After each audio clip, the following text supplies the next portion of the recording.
안녕하세요. 저는 입시는 이쌤에서 통합과학이랑 물리학 가르치고 있는 과학 강사 윤태인이라고 합니다.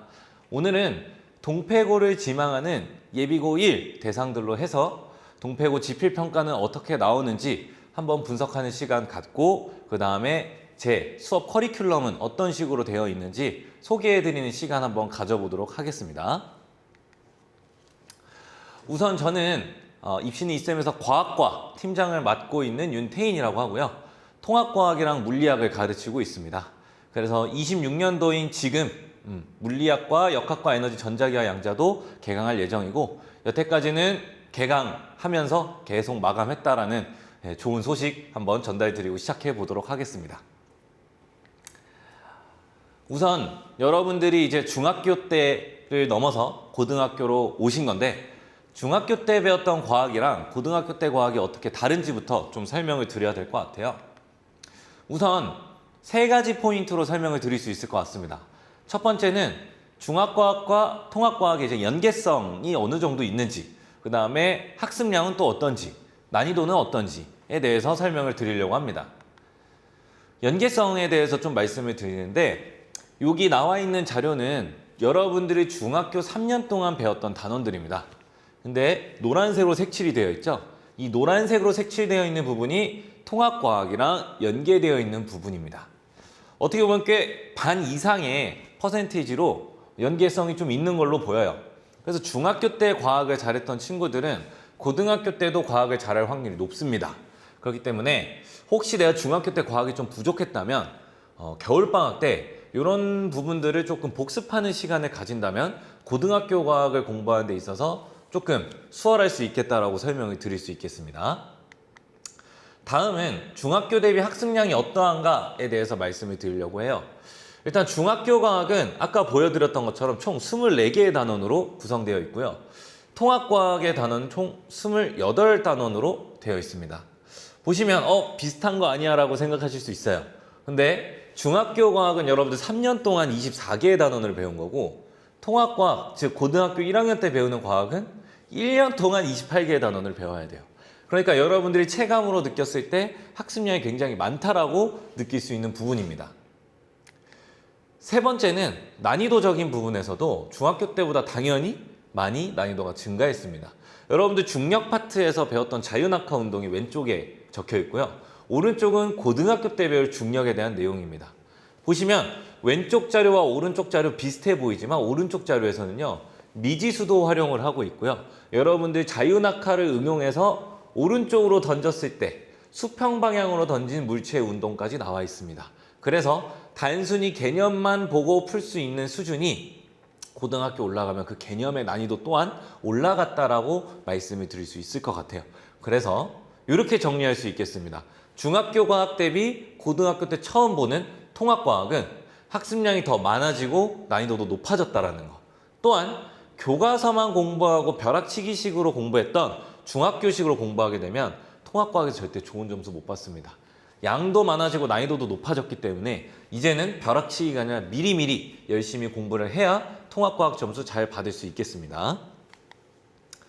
자, 그 다음에 여러분들이 계정 22계정으로 바뀌었잖아요. 그렇죠? 원래 15계정이었는데 22계정으로 바뀌면서 통합과학에도 좀 변화가 있었습니다. 그런 변화들이 어떤 게 있었는지 여러분들의 해당 사항에 대해서 설명을 드리겠습니다. 우선은 세 가지 포인트로 또 말씀을 드릴 수 있을 것 같아요. 첫 번째는 1년짜리 과목이었거든요. 통합과학이. 근데 이게 학기로 나눠서 배우게 되었습니다. 두 번째는 수능 필수 응시 과목이라는 거. 여러분들 이 정도는 다 알고 계신 것 같아요. 그래서 이제 문과, 이과가 정시에서 이제 개념이 사라지고 그냥 문과, 이과든 간에 통합과학과 통합사회는 무조건 필수로 선택해서가 아니라 필수로 응시해야 된다는 거. 세 번째는 전반적으로 난이도가 좀 하향된 모습을 보이고 있습니다. 뒤에서 자세하게 말씀드릴게요. 우선 왼쪽 같은 경우에는 1년 범위로 제작된 교과서입니다.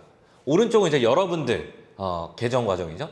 1학기와 2학기로 나눠서 통합과학 1, 통합과학 2로 나뉘게 되었습니다. 이게 뭘 의미하냐면 예전에는 학교별로 선생님들이 진도를 뒤에서부터 빼기도 하고 앞단원에서 빼기도 하고 다양하게 뺄 수 있었거든요. 근데 이게 학기별로 운영이 되면요.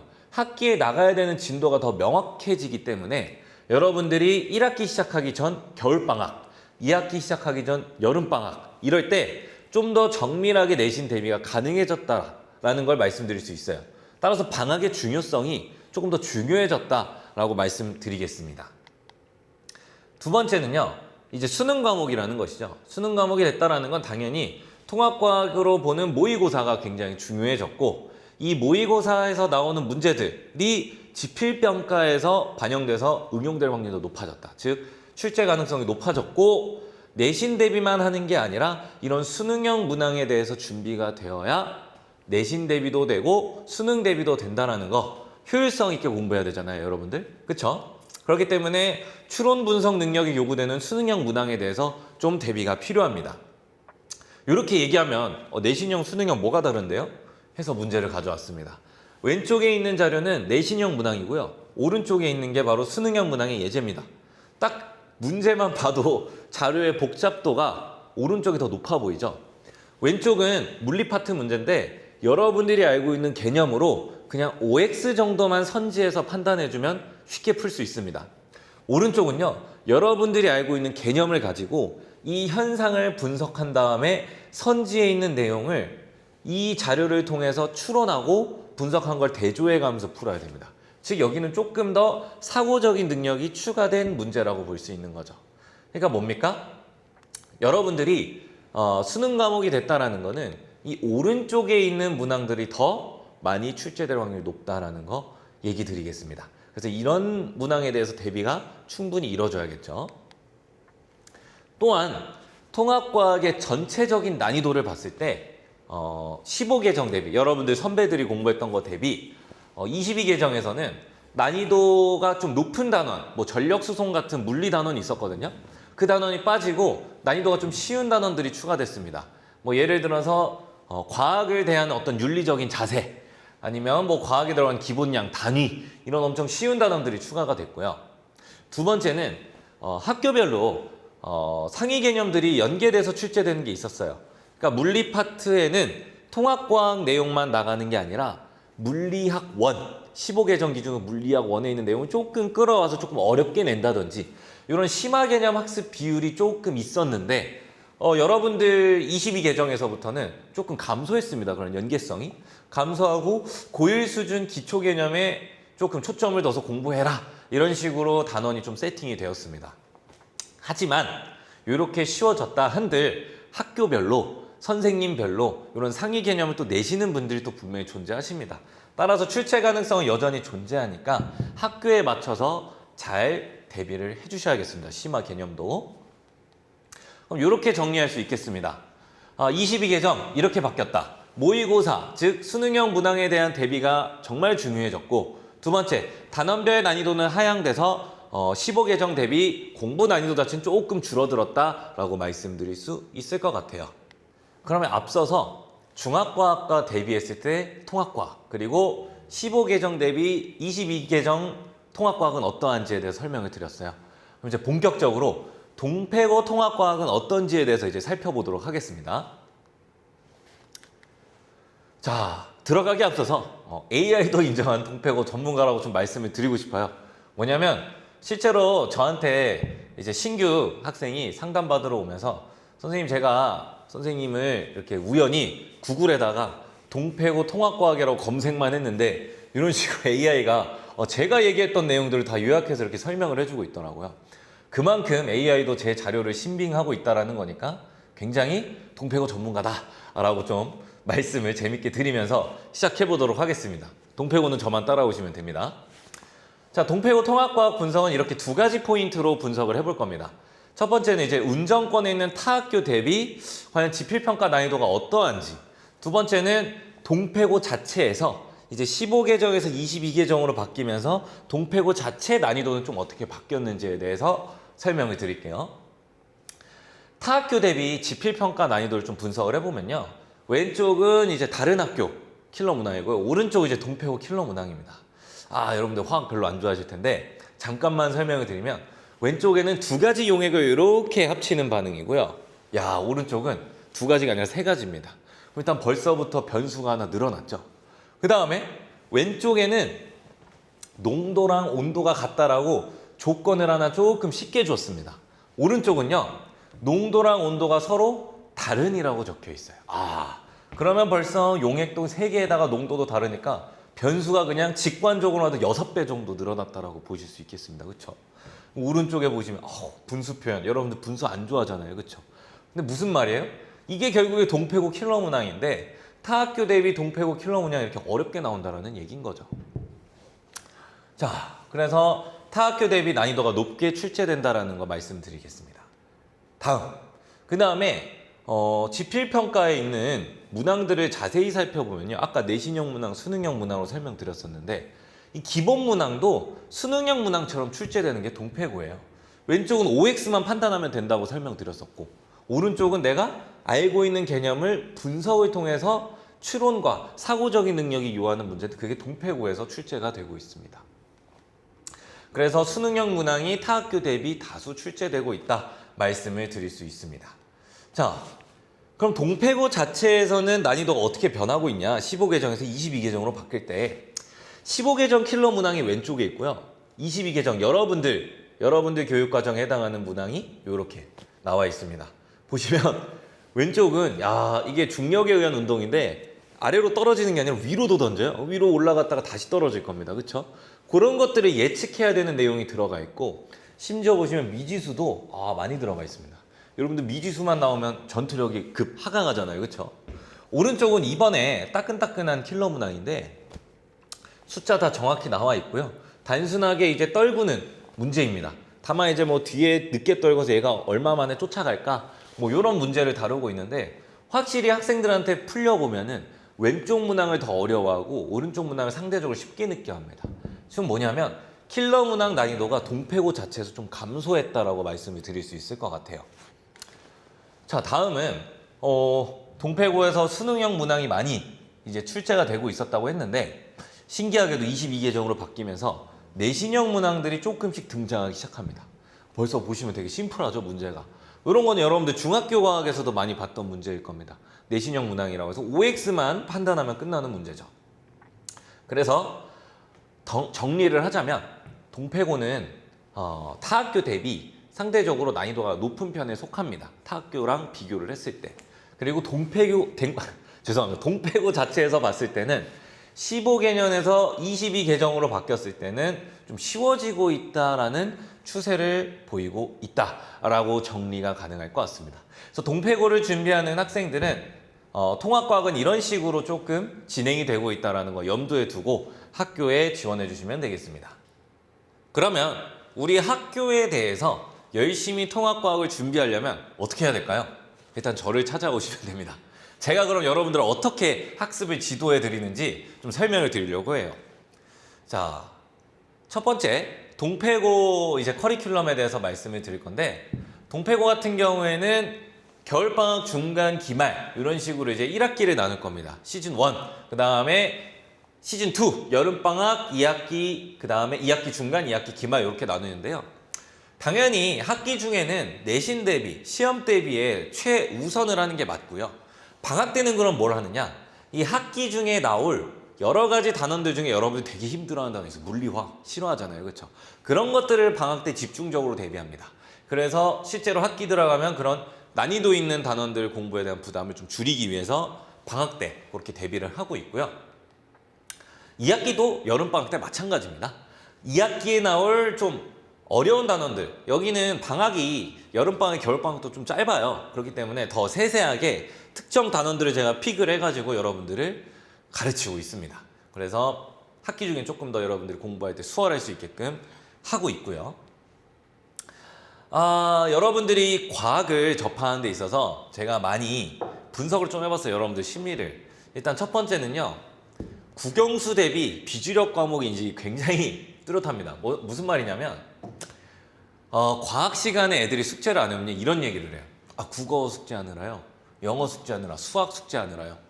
아니, 과학도 내신 과목인데 다른 과목 숙제하느라 이 과학 숙제를 안 해왔다. 그러니까 학생들이 이렇게 생각하는 거예요. 비주력 과목이다. 과학 공부는 좀 후순위로 미룬다. 이런 인식을 갖고 있는 것 같더라고요.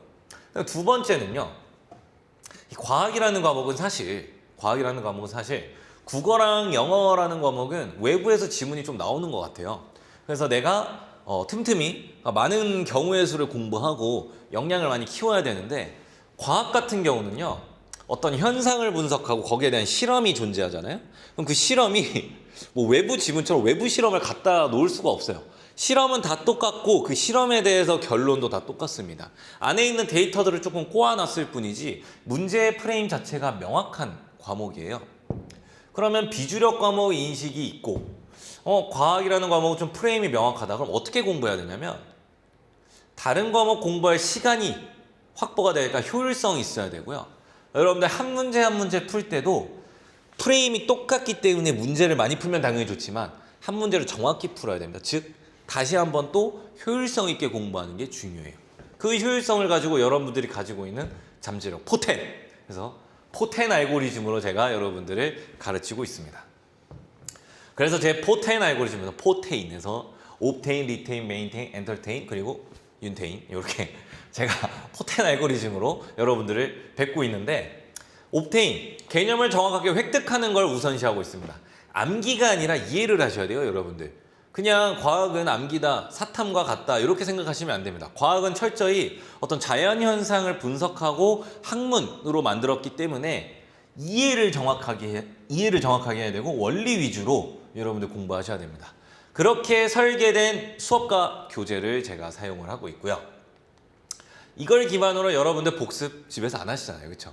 수업 때 하고 있습니다. 여러분들 수업 중에 제가 질답식으로 한 명 한 명한테 다 물어봅니다. 꼼꼼하게 복습을 제가 직접 진행하고 있습니다. 그래서 대답 못하면 복습 안 한 거죠, 뭐. 그런 식으로 제가 실제로 학생들의 성취도 파악하고 있고요. 세 번째는 이제 메인테인, 부담을 축소를 함으로써 지속을 시키는 거죠. 얘들아, 너희 집 가서 공부 안 하니까 여기서 하고 가. 실제로 제가 하는 말입니다. 학생들 집 가면 국어 숙제, 영어 숙제, 수학 숙제, 또는 유튜브 보고 넷플릭스 보고 뭐 인스타그램 하고, 그렇기 때문에 학원에 왔을 때만큼은 제 앞에서 공부를 시킬 수 있기 때문에 학원에서 왔을 때만큼은 숙제, 복습 이런 거 다 미리 하고 가게끔 합니다. 왜냐하면 저희 학원이 또 실전실이라고 되게 좋은 스터디 카페가 자체적으로 또 있습니다. 그래서 여기서 공부하면 되게 잘 되거든요. 그래서 제가 학생들 거기다 앉혀놓고 직접 지도하면서 학생들이 최대한 학원에서 공부하고 가면 부담이 줄어들고 과학 공부 계속 지속할 수 있게끔 도와드리고 있습니다. 네 번째는 이제 엔터테인, 엔터테이너, 재미있게 흥미를 좀 유발시켜서 학생들이 과학에 대한 공부를 좀 재미있게 할 수 있게끔 하고 있습니다. 여기 밑에는 제가 릴스랑 인스타그램 릴스, 쇼폼이죠. 그 다음에 유튜브 쇼츠에서 실제로 재밌었던 강의 내용들이나 학생들이 선생님 이런 암기 꿀팁 좀 찍어주세요 이런 것들 찍어가지고 학생들이랑 최대한 재밌게 수업하고 있다는 거 좀 보여드리려고 이렇게 자료 준비해봤습니다. 그래서 학생들이 제 수업 시간에 많이 웃어요. 그래서 가끔 저도 헷갈립니다. 제가 강사인지 개그맨인지 헷갈릴 때가 있는데 저는 강사라는 거, 그래서 재밌게 학생들 가르치고 있습니다. 마지막은요, 학생들 질문도 되게 꼼꼼하게 잘 받아주고 있어요. 학생들이 질문을 잘 못해요. 이제 2학년, 3학년 올라가다 보면 질문 수준도 높아지는데 질문 잘 못하면 얘가 어디서 모르는지를 제가 정확하게 파악을 해줘야 돼. 그래서 제가 1번부터 뭐 몇 번까지 이 문제를 접근하는 접근 시각을 제시를 해주고요. 학생이 이거를 쭉 읽어본 다음에 나 여기서 막혔구나 그러면 여기에 있는 내용을 제가 질의응답을 해주는 겁니다. 그래서 여러분들은 잘못이 없잖아요, 그렇죠? 네. 그럼 제가 여러분들이 어떻게 뭐가 문제인지 진단을 해드리는 질의응답 방식을 채택하고 있고요.